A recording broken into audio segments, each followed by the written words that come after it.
Chapter 13, the rescue mission. That's got a pretty sweet little opener where we get a scripted battle between Zephiel and Cecilia. It happens, I believe, on turn 2.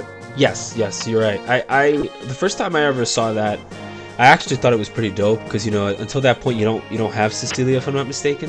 So you think that Cecilia's like this really strong, powerful, like one of the generals or whatever, and then Zephiel comes in and just bodies her in one turn. Yeah, exactly. And also then you get her as a unit. And then you're severely disappointed. yeah, exactly. That's what I was thinking. I mean,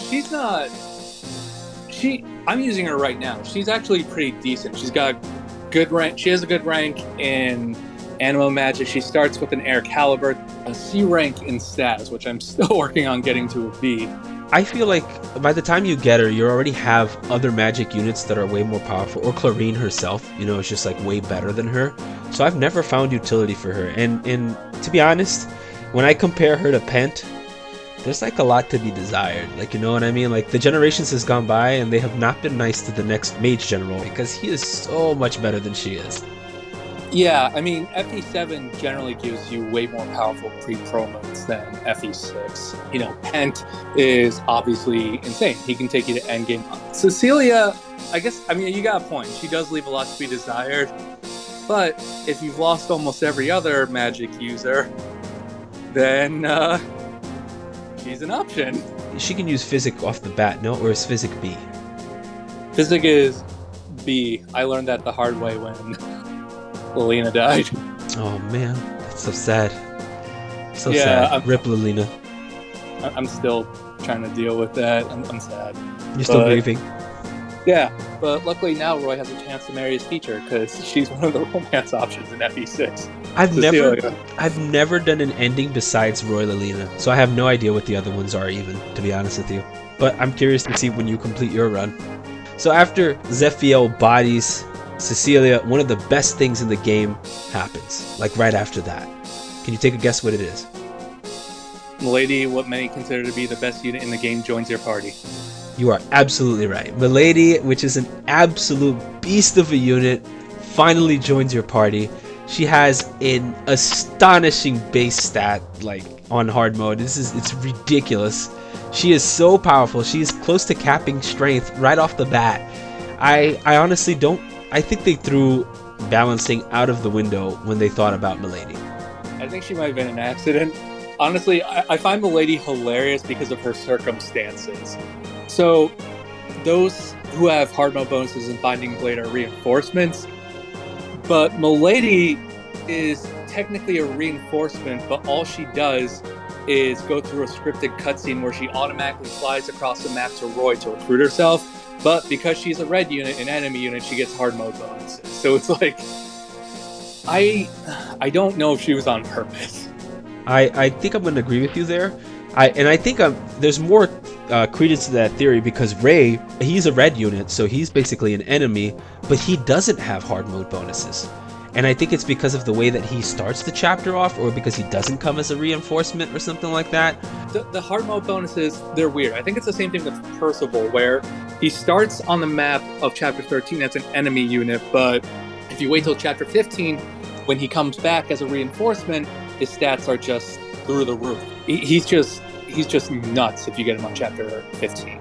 That's true. There is actually a way to recruit him in this chapter too. For those of you that do not know, you can recruit him in this chapter. However, I do not recommend that. Yeah, honestly, because there's no downside to waiting until chapter 15. He's harder to recruit in chapter 13 because he leaves at the end of turn 8, I think. So you have to rush if you want to recruit him in chapter 13. But just wait 2 chapters and he comes with like way higher stats anyway. So he's much harder to recruit in that chapter as well. So yeah, he basically walks up to you from behind. Right, that's what it is. Yep. You could just turn around and recruit him, and he, ever since Percival joins, I feel like he puts a lot of units to shame. Yeah, imagine a character with the skill stat in Binding Blade. Percival has it. As far as chapter 13 goes, I feel like do you usually divide your forces, or do you just go through one bridge? I learned that dividing your forces leads to death. So the thing is, with Chapter 13, my goal is to get everyone across the bottom bridge as quickly as possible. The reinforcements come from the southwest for the most part, and there's really no rush to get the village in the northwest of the map, and that's because no brigands or anyone go to destroy that village. So, I just get it when I'm done taking out everyone, and including the reinforcements. Once I clean up the reinforcements and everyone is destroyed on the map, I just go back and grab that village because there's no one guarding it. You bring that up and I never noticed that. I always just immediately bum rush it with a squad of like 5 people. Although I do go to the upper part with a bunch of horse effective weapons, because they're basically just a bunch of paladins and cavaliers and whatnot. So I just send everybody with halberds and horse slayers and zambatus or whatever. I just send them up there, and then I let them go to town and they destroy everything in like 5. Everybody player phases 1 unit and then we're good to go. At this point, I think I usually have an axe unit that's pretty strong, or Gonzalez, or somebody that can use an axe that can like tank the first enemy phase just so you can chip everybody. And then I just aggressively push with everybody else, and then I send like 5 units up there, and then I send everybody else through the south to just mow down. I find like the south is, with the ballistae, it's crucial to take them out as quickly as possible. Like I always player phase siege weapons as quickly as possible to avoid them being an issue. Yeah, and in Binding Blade, they snowball very quickly. I'm actually glad you brought up Horse Slayer type weapons, because for whatever reason in the Binding Blade, the Horse Slayer has very high accuracy.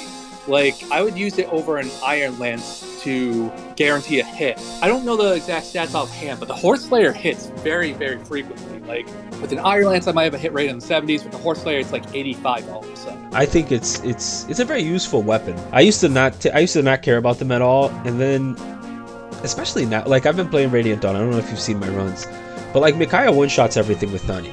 Like she one-shots things that she's not supposed to one-shot. She one-shots like a general with 35 HP with 1 hit. Granted, like effective magic hitting a lower res status is always going to be better, but that's the value of effective weapons, right? Triplicating that might, actually putting huge dents into like bulky HP, which the Binding Blades have a bunch of. I think in Chapter 21 we're dealing with like wyverns with like 65 plus HP. We talked about this a little bit on the first broadcast. They break the game straight up. You can't have more than 60 HP on your units, but the enemy can.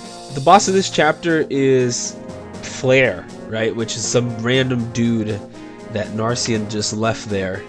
Bad for him. Yeah, that he just chickened out. He was like, "Yo, I'm out. Peace out, dude. This is you're in charge now." And then he just left. And then you got this army like rolling up on you. And at this point, you don't have 4 Blaze yet. So I think I usually just silver bow him with Klein or something like that. To be honest, you could take him out pretty easily. And if all else fails, Rourke can pretty much take out everyone. Yeah, that's true. With the Worm Slayer or with Durandal. Durandal too, because that does effective damage against Flare. I almost said Narshan because I forgot he's in that chapter too. Narshan's name, I believe, is a pun off of Narcissist, and trust me, if you read any of its dialogue, it shows. Chapter 14, the dreaded desert chapter. Chapters in the desert are not my favorite. I think every Fire Emblem has to have a desert chapter. Usually there's always some treasure in the desert. That's the connecting trend of every Fire Emblem chapter that has a desert. To get all of these treasures and to complete the side objective, which is to complete the chapter in less than 25 turns. You let me know how you feel about this, because I got some strong opinions on this chapter. My opinion kind of differs, but that's because the chapters that stress me out the most end up becoming the most fun for me. I don't know why. But yeah, you're absolutely right. This chapter is insanely cool. To get the side objective, the side quest chapter, Sophia needs to be alive. Speaking of Sophia, correct me if I'm wrong, but she doesn't exactly carry a lot of weight in the army. She's the worst unit in the game. Sorry, yeah, exactly. Like that. She's the worst unit in the game. She's even worse than Wendy, if that's possible. Yeah, I think she starts with like 4 base speed, which is what Lilina starts with, and that amount of speed is bad when Lilina starts in Chapter 8. Sophia starts with that in Chapter 14. At that point, she can just get one shot really easily. Personally, I just rescue her for that entire chapter, except to get the hidden guiding ring, because I can't risk it. If I make one mistake, she's gone. The stuff hidden in the sand, like most Fire Emblems, is really, there's no indication of what's actually hidden there. You would basically have to guess. Luckily, thieves have an 100% rate to pick up a hidden item, whereas other units have less of a percent. But if you've ever played Desert Chapters, this one is made worse by Fog of War. Oh, and Wyverns. So you have enemy Wyverns who have very high strength and very high defense, who can subvert the desert terrain. Most units in a desert map are walking very, very slowly because their movement is hindered. And especially horse units, their movement is hindered the worst, but flyers, not so much. You're dealing with enemy Wyverns, which are flyers who hit like trucks. To put this all into perspective, there's only Fog of War on the desert map and Fire Emblem the Blazing Blade if you're playing Hector Hardman. Binding Blade has it no matter what mode you're playing on. I feel like this chapter is so unfair for all the reasons you stated. The fact that you have a like level 5, I don't even know what level he is, but you have this Wyvern Lord, not Knight, Lord, just charging at you through the darkness. The reenactment of Thracia 776 Desert Massacre. He's just coming in there and just slapping you so hard that you don't even know where it comes from. You know, if you were to Iron Man this game the first time, let's suppose you never played this game before, you didn't know anything about it, and you came to this chapter, and you didn't have access to a guide, you didn't have access to anything. I think this chapter could make a completionist quit. I think it could make an Iron Man player quit. I think it could make an LTC player quit. I think this chapter has the combination of everything that could make players quit this game. Low mobility, a unit that has to be like protected in order to reach a guided chapter, items that are spread all over the map, and some of them are really good. Like you got a warp staff, a boot, and a guiding ring, and a silver card that are, at least those are musts. Like you have to get those. You know what I mean? Like you have to get those. All of this spread around the map with Wyvern Lords that come in and one-shot your squishy units. In the meanwhile, if that's not enough, you get brigands that spawn at some point too. Maggie and Rose, the twins with killer axes and incredibly high stats that come in just murdering stuff, popping up from the middle of the desert. So in case you're chilling there, trying to grab those items that are floating around, well, be careful because they're gonna come and murder you too. So I think that this chapter, just like I said before, it's just an amalgamation of things that make me furious. Like the Fog of War doesn't help. The low movement doesn't help. Your horses, which are pretty much your best units, right, that you've had so far, are completely neutered in this chapter. Unless you leveled, it's horrible. Unless you leveled up like a strong flyer, like I don't know, maybe Milady, or even Thea. Thea to some degree is very strong here too. The flyers in general are really good here, but for the love of me, I can't find this chapter fun. Yeah, I don't blame you at all. Oh, and to make matters worse, I think we've talked about how Sword Masters get a 30% bonus to their crit rate. So Maggie and Rose are both Berserkers. Berserkers also get this 30% crit bonus. To make that worse, you're dealing with that, and crits can very easily one-shot you in a Fire Emblem game. Yes, very much so. Especially that squishy Lilina just chilling there, you know what I mean? Oh, why you bring that up now? I'm sad. Oh, sorry, because Lilina died for me in this chapter once, and I had to reset because of that. Oh, Lilina, I miss you. I know, she's so good. I really like her. For blazing 24/7 later on. Yeah, exactly. exactly. So tell me about the guidance chapter. How do you feel about For Blaze? I feel that's where I lost Lilina through my own stupidity. Oh, so walk us through that. How did that happen? So I wanted Lilina to get some experience on the sage who's near the boss. I got her that experience, and she got hit. I thought someone could go up and like rescue her. Elfin, the dancer, already used up his momentum. Because Lilina took a hard hit from that sage, one more would have killed her, and lo and behold, it did. Wow, that's a silly death if I've ever seen any, to be honest. It was me being negligent. That you know, but those are the woes of a hard mode Iron Man. Like, you know what I mean? Like you just you get no mistakes. No mistakes. A lot of people just warp, right? And that's like the easiest way to do this. Warp a unit, kill boss, warp Roy. And to be honest, that's probably easier because you can just, if you kill the boss, you get rid of bolting. And that's 90% of the battle right there. Oh, you're talking about 14X warp. Interesting. Yeah, that's probably like a reasonably quick way to do it. I take a different approach because I want to be very careful with my warp uses. I like to save them, but it involves hardcore turtling. I just put, units with high evade in the range of one bolting sage at a time so that they just waste them on them, like while I have a healer nearby and just basically let them tucker themselves out. But yeah, you're right. You could just warp people in and have Roy take the throne, no problem. Like a very strong unit warping into the center could really wipe out everything, and that way you could eliminate the bolting, which is 90% of the issue with that chapter. I feel is that you get sieged a lot. And then, like, you take a little bit of damage from somebody, and then you get sieged and die. And it's like, oh, come on. Like, Exactly. And, warping is a good strategy, but it's actually really tough on that chapter because there's a mix of sages and physical units. So it's like, I don't know if there's any unit in Fire Emblem who has insane defenses on both ends, insane defense and insane resistance. So no matter what, like, you're still kind of in trouble. You could just dodge. That's the logic there too. But reality, in reality, what people usually do, and this is one for the books because this is actually pretty fun. What you do is you warp a unit to kill the boss, right? You warp like Rucker in, kill the boss. Then you dance your stave dude, warp Roy in, and seize, and the chapter's over. Yeah. Interesting. So that's how it's you one turn it, and it's super fast if you do it that way. You lose out on all the experience, right? So it's gotta be, you gotta see like what's your caveat here. What do you prefer? Honestly, to me, that's a very low threat chapter and a good grinding one, as long as you take it slowly and don't make a last minute mistake that kills Lolina. I agree with you. It's okay. You'll get over it at some point. You'll kill some other unit later on, and you'll be like, "Oh no, it happened again." Yeah. Oh, thanks. Yeah. So we're gonna lose another unit. I'll forget all about it. Yeah, because you'll have a new complaint. You'll be like, "Oh no, it was Merlinus once again." Oh, Merlinus. Yo, he's got infinite lives. Yo, the man is immortal. I love Merlinus. He's so good. It was Geese, by the way. That's when I felt sad again. Wait, you killed Geese? Yeah, he died in chapter 16.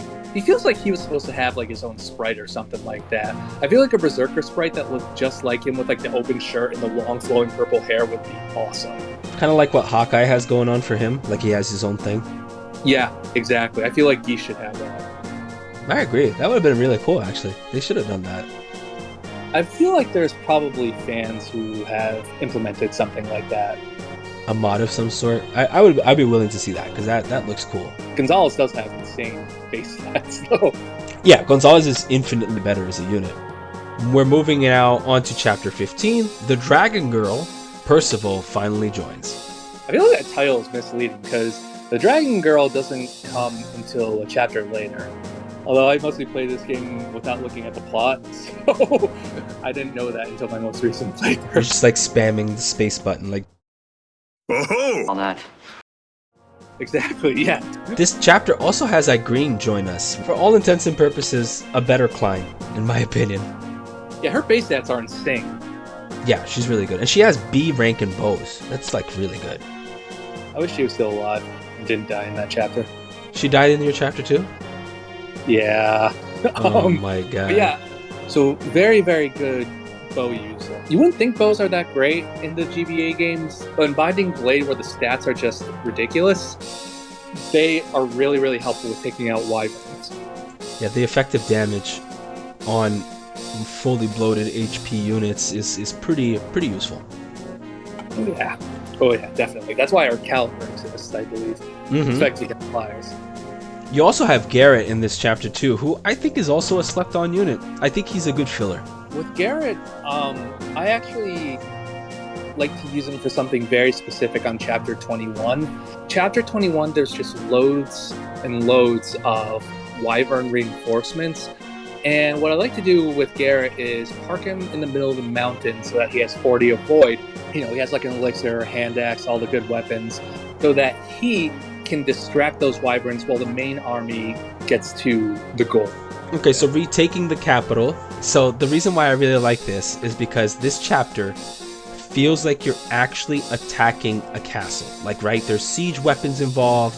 There's like these chests on two opposite sides of the room. But at this point, you either have enough chest keys or enough thieves to actually deal with them, right? So this is not the case of early game. Douglas in the middle, who you cannot kill. So there's like a secondary objective there that you have to get really creative of how to bait Douglas out and try to solve the issue of Douglas. You finally get to kill Narshan and recruit Zeiss. And you also have first member card or secret shop in the game that you access. You do recruit Zeiss with Milady, so I'm glad you brought her up. Yeah, and they're necessary for the Apocalypse chapter 2. If you want the best ending, you're right. You need to recruit Zeiss and Milady and Douglas. So how do we recruit Douglas? You have to talk to him with one either Lalem or Elfin. Then he has to survive this chapter, and he will join you on the next chapter, the Gaiden chapter. You actually don't have to talk to him. He's annoying because he's a red enemy unit, but because you can't recruit him on this chapter, you have to like keep him alive while keeping like your other units alive. So you said you typically sleep staff him. What I do is I surround him with 3 to 4 units that can take hits from him and just continually heal them until I'm done with the chapter. Not fun. Your strategy sounds a little bit more smooth. I go up through the right hand. For some reason, he always goes to the right hand hall. I think I put more squishy units there or something. He starts to migrate his way up through that northeast part of the map where the 5 chests are on the top. At some point, he comes into range of the sleep staff. I sleep him. I quickly skirt by with everybody, but I leave 1 unit behind that can dodge his stuff. So like Rutger or Sue, I know she's not going to kill him, and he's not going to kill her, and they're just going to keep slapping each other over and over and over again. And he only has 5 moves, so if anything, I just run her the other way, and then I run her back up, and then I run her the other way, and then they just keep playing tag with each other until the chapter is over. And I feel like that way I don't have to waste another 3 units. I just use 1 unit to kind of divert him, if that makes sense. Interesting. So you didn't like trap him. He just like chases after your Stu or whoever else is diverting him, like you said. Yeah, right? he's forced to move after. If somebody's in range of him, he will attack that person, unless it's Laram or Elfin. So I force him to go after the only unit that's available, which is like Sue. Interesting. Well, first of all, I actually didn't know that you want to attack Laram or Elfin. That's interesting. Just giving him the runaround. I believe that's what a lot of other people do. This time, I decided to trap him in one of the treasure rooms when I was done grabbing the treasure. Where the dragon sits at the door. You just Okay, got you. You gotta get rid of all of someone's weapons. You can't have people attacking Douglas because he needs to survive. Yeah, it's definitely a weird if you didn't know that this was a requirement, you would have spent hours trying to figure out that, like, talking to him or trying to find a way to recruit him, and you just wouldn't recruit him. Like, it's such an obscure recruiting requirement. Yeah, it's reminiscent of Thracia 776's Xavier, but that's a topic for another day. And then the boss in this chapter is Narcian. Oh, look at him. Finally, slippery. Oh! Yep, slippery dude with a lot of good items to steal, right? Yeah, you steal that Delphi shield and then you pelt him in the face. Yeah, it's kind of funny because he has a Delphi shield, he doesn't get the effective damage from anything really. So not from bows or air caliber. Plus, he has a blue gem, which is nice as well. The nice thing is there are quite a few gems in this chapter and some valuables that you can sell to get some sweet stuff from the secret shop. The secret shop is great because you can get unlimited angelic or seraphim. So if you just want to like rank that out of your unit's HP, you can do that. You know, for Iron Man runs, I think it's very helpful to crank Roy to about 59-60 HP so that he's less of a liability down the line as it gets later in the game. Yeah, you want to avoid him from getting killed because in Iron Man's it's extremely, well, Roy dying is a lose condition. I actually did not steal the Delphi shield from Narcian in this chapter in my latest run, right? I forgot about it, completely forgot about it. But I did find out that apparently Narcian cannot survive 4 Blaze from Melina. Like, he still gets effective damage by that, and he gets deleted. The divine weapons have effective damage against dragons, whether they're wyverns or mannequins, right? Correct. Okay, so that's like effective damage against dragon. Oh, interesting. So it's not technically effective damage versus fly. Yeah. That makes a lot of sense. Interesting. So the Delphi shield isn't. a complete nullifier of effective damage. Yeah, it only nullifies damage for flying, so you can't bow or wind magic them. And that's how I did it. I did not realize that before. You learn new things every day. Ooh, 16x. Siege Tomes are us. This is the first chapter where you deal with the dreaded Berserk Staff. Yes! Oh, I'm so glad you brought that up because it is the worst! Oh, yeah. Very, very bad. You want to talk a little bit about that? I think the Berserk Staff is the ultimate Oh, to players in the game. It was intentionally designed to make players go nuts if they don't have a way to successfully deal with it. On this chapter, they also slap you with the Silent Staff too. So it's like double. oh, So if your healers get silenced, yeah, it's a hell of a chapter. Plus, bolting mages. There's 3 of them. One of them's a sage, which means that he hits really hard. It's you got the Berserk Staff, dude. You're right. You got the Silent Staff, bolting staffs. It is like there's just siege tombs everywhere, so you have to approach it with caution. Additionally, there are it's got this unique mechanic where like lightning bolts, whatever you want to call them, come down from the sky. They go vertically down the entire map, so anyone who's within their top would get hit by that. They take a little bit of damage. Basically, this chapter is just like get up there, finish it as quickly as possible because it just gets nasty. Yeah, so I'll warp a person in, blow him up, then like come up with a horse and cast rescue and pull them back, just so I can deal with that in one turn, because I love dealing with siege tomes by being as aggressive as possible. Letting them pepper you down or letting them like just keep slapping you over and over again is not worth it. This is a lesson I learned in Conquest Lunatic. Always be as aggressive as you can to get rid of the highest threat targets as soon as possible. Throughout the game, you'll get access to restore staves. In fact, in some shops you can even buy them. Stock up on those. Are very, very helpful. Like if one of your units gets accidentally berserk, you just restore them, they're good to go again. You can do your strategy where you go really aggressive and try to take them out immediately, or kind of lead them, drive their staves, let them keep doing it and restoring the unit until they no longer have one left. At the end of this chapter, you'll get Aurelia, which is interesting because at this point in time, you probably don't have a single unit that can actually use that magic. Well, you could race Saul or Ellen, but... So for example, this isn't a problem in FE7 because Lucius can actually use Aurelia at the end of the game if you trained him during the entire game. And you should have, because if you played Lin mode, you would have access to him before, and he would have already had like a B magic, whatever.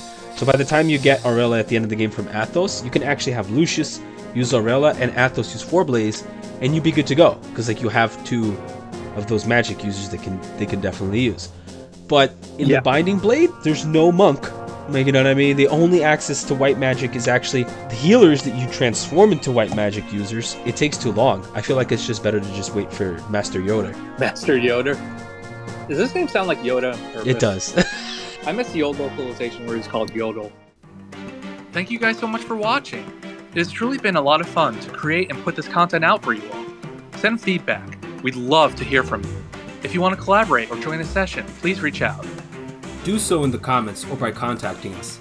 We can be reached at fireembros@gmail.com or on our respective Twitches in the banner link, or down below. Also, just so you know, the subscribe button is an armored unit, so go ham and hammer it.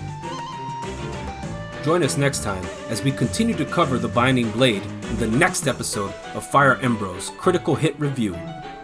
The Unwelcome Liberators.